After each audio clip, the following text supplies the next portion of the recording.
Allahu në Kur'anin famadh, në kapitullin Tahrim ka thënë: Ja ayyuhalladhina amanu ku anfusakum wa ahlikum nara.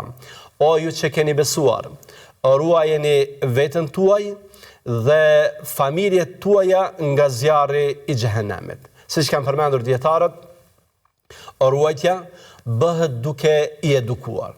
Pra nëse ne i edukojmë fëmijët tanë, nëse ne merremi me fëmijët tanë, atëherë i bie që ne i kemi ruajtur nga zjarri i xhehenamit. Pra roli i prindit nuk është thjesht në sigurimin e gjërave materiale, në sigurimin e rrobave, ushqimit, në sigurimin e këtyre gjërave që ndonjëherë fatkeqësisht ne mendojmë se është i vetmi detyrim që kemi karshi tyre. Jo, roli i prindit, madje primar, është që t'i edukojë ata. Në hadithet e Muhamedit alayhi salatu wassalam ne mësojmë për rolin orientues të prindit sa i përket fëmijës.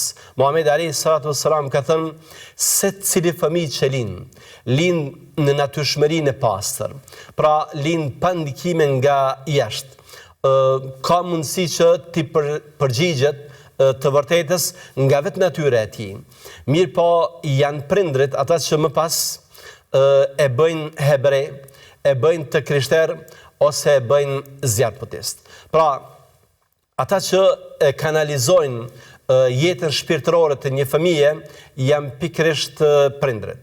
Dhe nëse prindrit nuk janë në rrugën e drejtë, kjo nënkupton se ata do ta drejtojnë, do ta orientojnë fëmijen ka ajo që është e gabuar. Prandaj është thirrje, është mësim që nxirret nga kjo porosi profetike, që ne të edukojmë fëmijët tanë, të edukojmë në frymën e mirëfillt, sepse roli ynë është jo thjesht rol kujdestar, jo thjesht në sigurimin e gjërave materiale, por edhe në orientimin e tyre shpirtëror dhe vleror.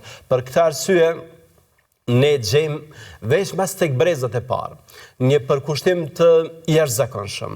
Dhe Zoti e di mbase pikërisht edhe në bazë të këtij përkushtimi që prindrit kanë pasur për fëmijët e tyre, ne kemi në 3 shekujt e parë aq shumë dietarë të mëdhenj, dietarë të cilët kanë vënë themelet e shkencave, dhe jo vetëm dietarë që kanë vënë themele edhe të qytetërimit dhe civilizimit.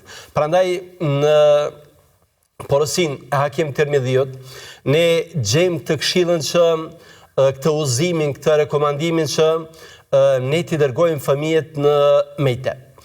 Mejtepi ka qenë një institucion që, siç përmendet në burime të ndryshme, daton që nga koha e Omerit radiallahu anhu.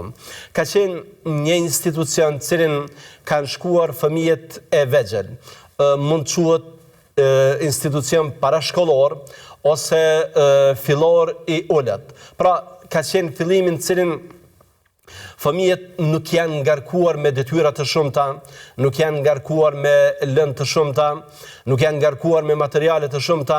Ka qenë ciklin cilin ata kanë mësuar edukatën, kanë mësuar sjelljet, madje ato porositë që ne i gjejmë tek të parët që së pari edukatën e pastaj shkencën, janë të materializuara pikërisht në këtë qasje, në këtë praktik që ka qenë edhe shoqërore edhe institucionale.